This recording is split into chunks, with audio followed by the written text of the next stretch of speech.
Hola, ¿qué tal? Mi nombre es Iván Carrillo y les doy la más cordial bienvenida a Reporte Climático, periodismo de soluciones para un mundo en constante cambio. Hablar sobre clima es hablar sobre nuestra seguridad alimentaria. Este concepto surgió en la década de 1970 y más tarde la Organización de las Naciones Unidas para la Alimentación y la Agricultura lo definió como el acceso físico y asequible en todo momento a alimentos suficientes, seguros y nutritivos. En términos prácticos, la seguridad alimentaria implica no sufrir hambre ni un solo día y está condicionada por el contexto social, político, económico y ambiental. Hoy abordaremos dicha complejidad, pero desde una perspectiva particular, la de los pueblos indígenas. Por eso hemos invitado a Rosa Silvera, quien investiga los sistemas alimentarios de la Amazonía peruana, en especial los del pueblo Shawi. Ella es nutricionista, así como magíster en salud pública y salud global. Vamos a conocerla después de un recorrido por la actualidad climática alrededor del planeta.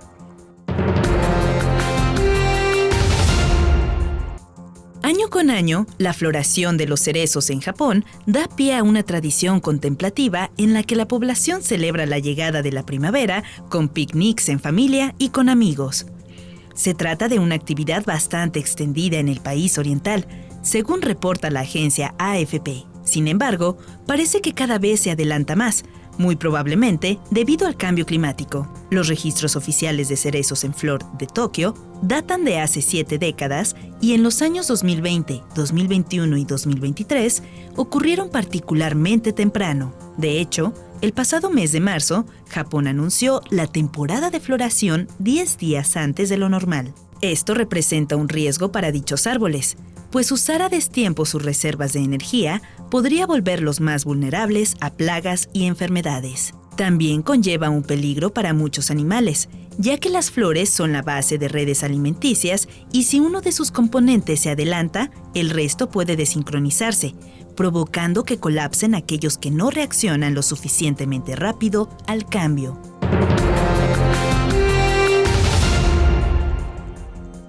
México enfrenta su segunda sequía más severa en una década y los agricultores, desesperados por tener más lluvia, han solicitado al gobierno que bombardee las nubes con partículas de yoduro de plata para volverlas más pesadas e incitar su precipitación, una tecnología que recibe el nombre de siembra de nubes.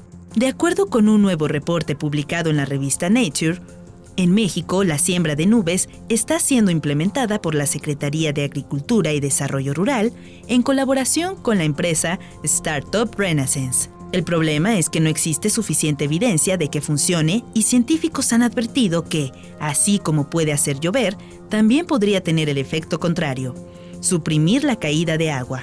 Además, aunque se probara su eficacia, la siembra de nubes no resolvería la escasez hídrica del país.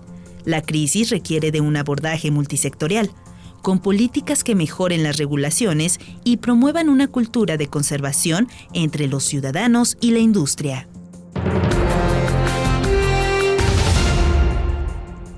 La movilidad es un derecho esencial.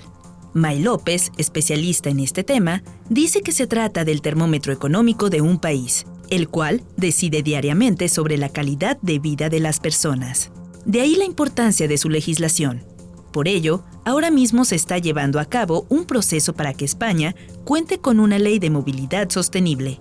El planteamiento considera garantizar que la movilidad sea accesible y asequible, que la huella de carbono de cada transporte se pueda medir e informar a los usuarios para orientarles en la toma de decisiones, y que las grandes empresas estén obligadas a facilitar los traslados de sus trabajadores. No obstante, la propuesta ha recibido varias críticas.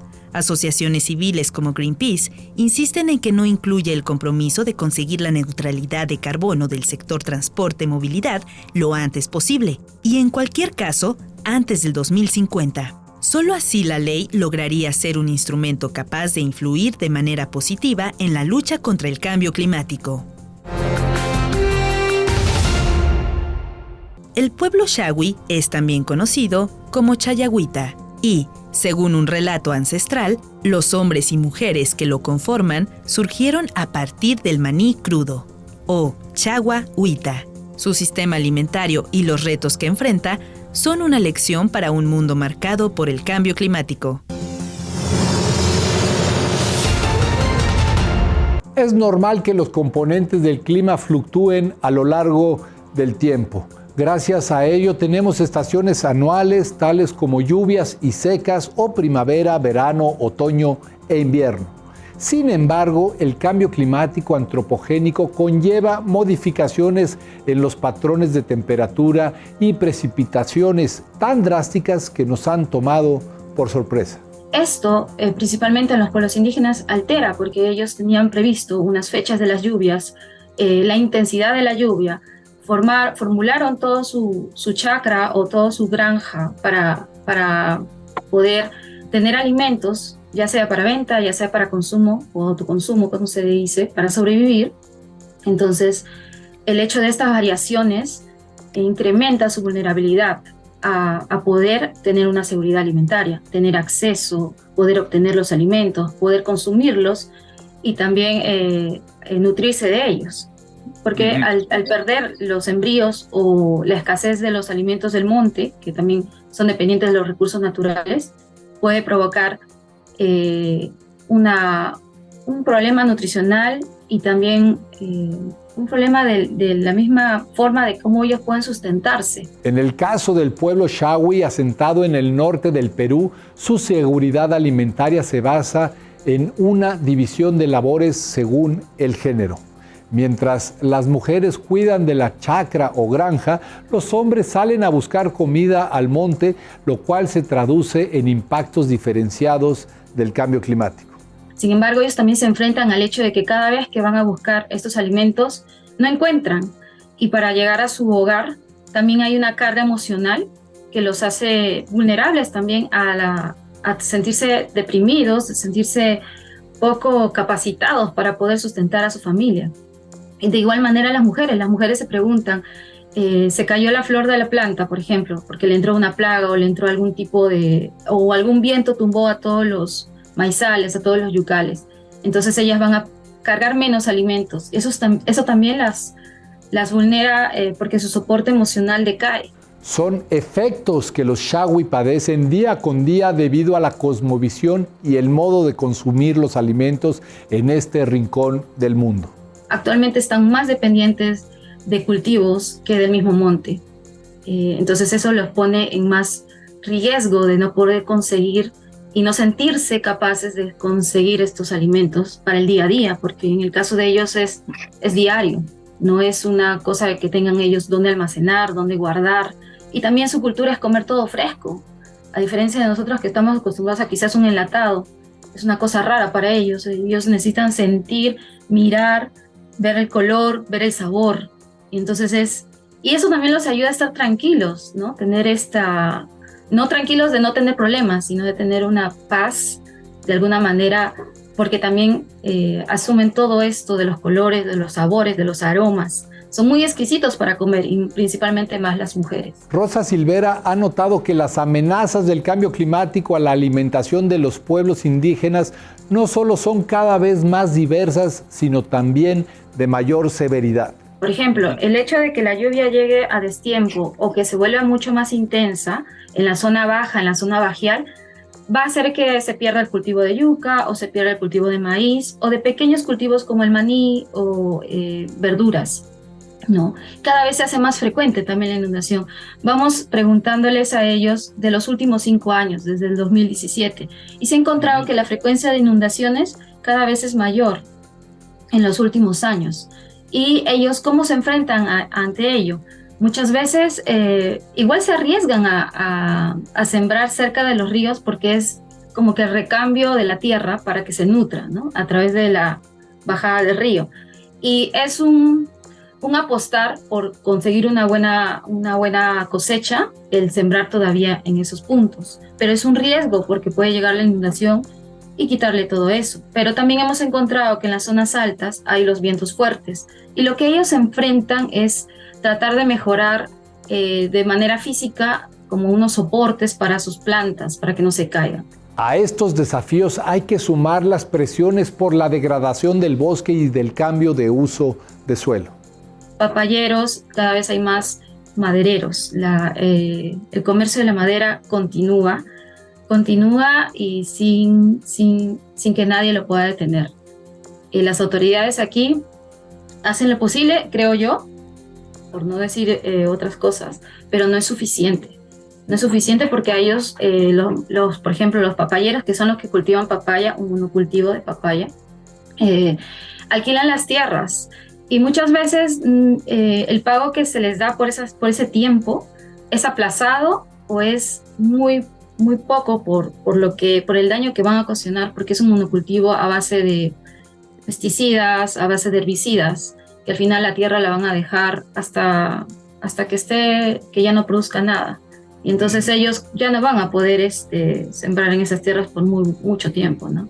Nunca vas a ver a un Shawi recogiendo papaya para consumir, dice Rosa Silvera, pero lo que sí hace un monocultivo de este tipo es golpearlos en el ámbito social.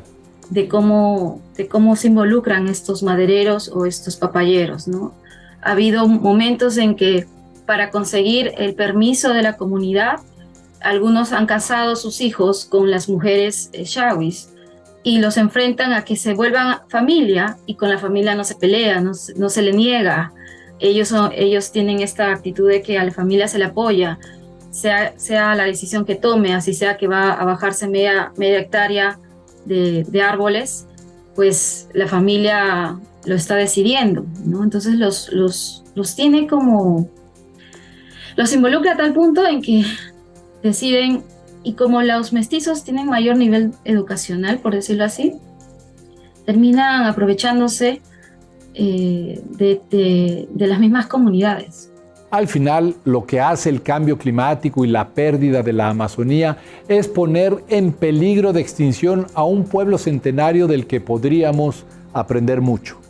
Son 185 comunidades. Para el 2007 se le había hecho un censo y estaban 175 en Loreto y 15 en San Martín. Son 2 departamentos donde hay la mayor cantidad de población Shawi. Realmente sus inicios vienen desde los 1540, justo, bueno, se da a su conocer, ¿no? Justo cuando llega la caída del la caída del Imperio Inca. Ajá. Entonces, antes existía el Virreinato de Quito, y muchas veces ellos del virreinato viajaban por el río Guayaga, viajaban por el río Marañón, llegaban al Guayaga, porque los Shawis tienen minas de sal. Y debido a estos viajes, comienzan a escribir sobre ellos. Antes se les llamaba chayahuitas.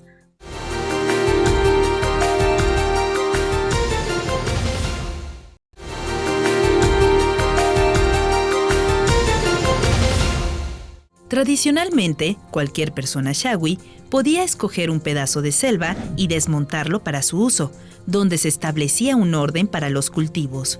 Primero es el maíz, luego la yuca y el plátano. Luego de producir unos 3 años en promedio, la chacra era abandonada para permitir su regeneración.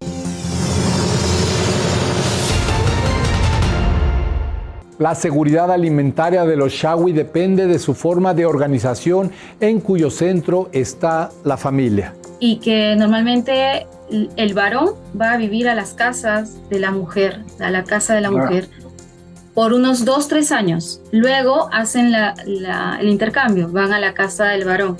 Entonces tienen estas dinámicas. Por lo general se promueven ellos que un primo se pueda casar con la prima lejana, y así formen alianzas para que en el momento de la minga es un sistema de apoyo donde toda la familia se reúne para poder sembrar toda una chacra.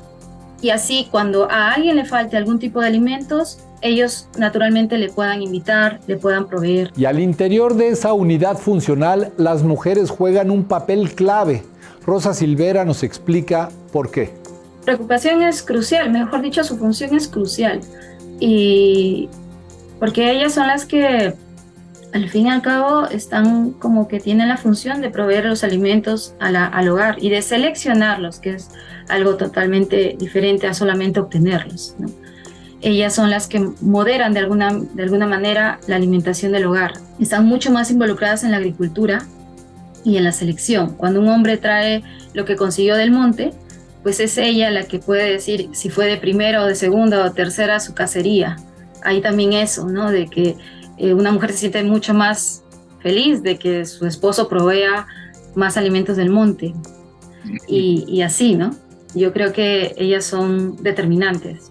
La manera en que estos hombres y mujeres aprovechan los recursos del bosque es una lección para un planeta azotado por el cambio climático, donde la consigna es transitar hacia la sostenibilidad. Que está promoviendo la conservación, o mejor dicho, el cuidado y la siembra y el cuidado de ciertos árboles maderables dentro de las chacras comunes y corrientes que ellos tienen. Sin embargo, su uso de la tierra, el recambio de la tierra, es el tradicional, ¿no? A base del roce y la quema. Sin embargo, es para autoconsumo. Realmente nadie produce alimentos para la venta. Si hay un exceso de su chacra, puede ser que pueda venderlo, pero no es, a diferencia de otros pueblos quizás, que realmente no hacen una producción para venta a foráneos, ¿no? Es más para autoconsumo o para cuando falta para alguna familia, algún familiar, que puedan brindarle un poco de otros alimentos, ¿no? No obstante, tales estrategias moldeadas durante siglos no son inmunes a la crisis y algunos Shawi han tenido que responder con medidas ajenas a su cultura. Existen programas y políticas sobre entrega de alimentos a las familias.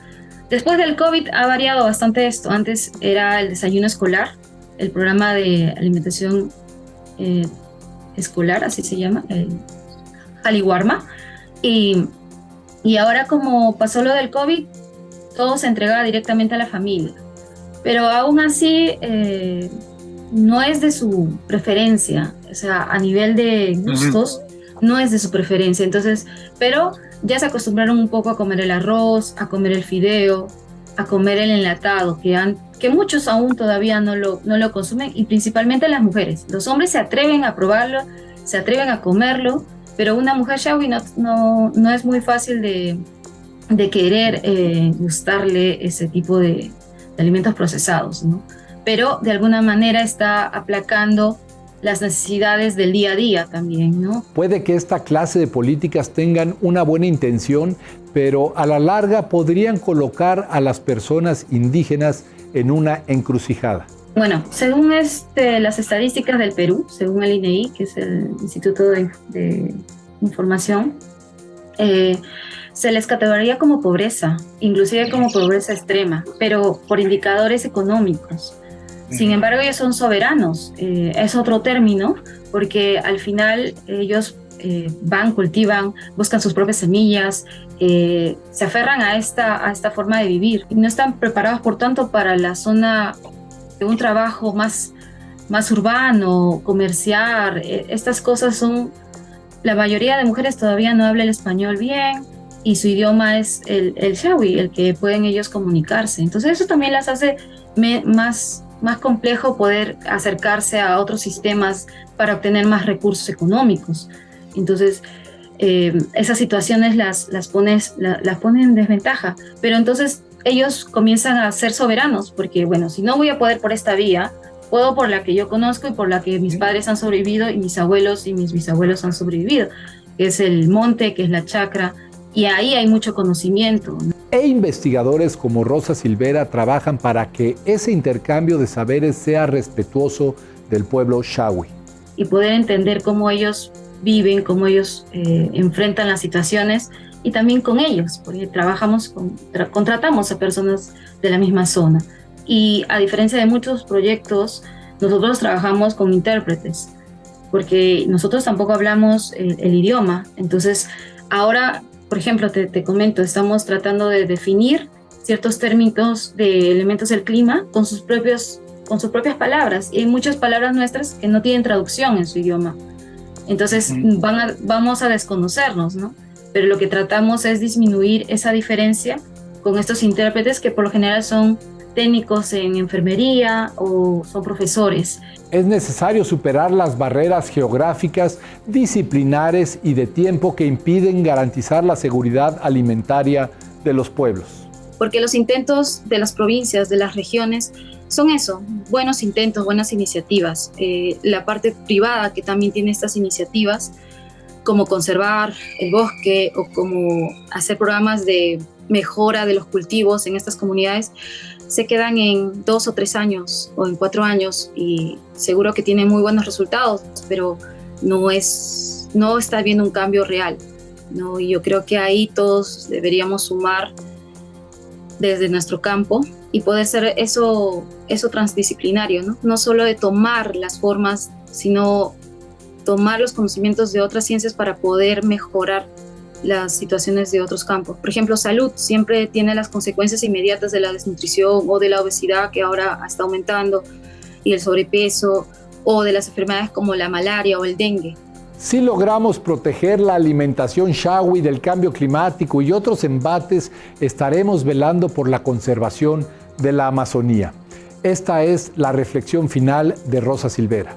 Pero el conservar también tiene que ver con las mismas personas. Es que a veces el tema de conservar es como que ya nadie toca el árbol, nadie toca el bosque, pero esto es irreal, porque las personas están viviendo dentro de los bosques o subsisten a través de los recursos del bosque. Entonces, yo creo que hay que darle una mayor visión de que hay personas que viven en el bosque, dependen del bosque y también pueden conservar el bosque. Y también eso es una amenaza actualmente para nosotros, porque hace 1 año o hace 2 años ha habido asesinatos de los defensores de los bosques, de los guardaparques o cosas así. Entonces, cuidar un árbol en la selva peruana es también ponerte en riesgo de perder tu vida, ¿no? Porque te enfrentas con los madereros o con alguna otra sistema que está muy, muy organizado por conseguir ese producto, ¿no? Entonces te arriesgas y por eso los Shawi, digamos que han tomado la opción, bueno, ¿quieres sacar madera? Ya, saca este poco, porque no se van a valoran más la vida que cualquier otra cosa, que es lo único que tenemos también, ¿no? Uh-huh. Entonces creo yo que las autoridades tienen que ejercer su autoridad. Eso se ha olvidado mucho aquí. Esto fue Reporte Climático, periodismo de soluciones para un mundo en constante cambio. Mi nombre es Iván Carrillo, muchas gracias por haberme acompañado y hasta la próxima.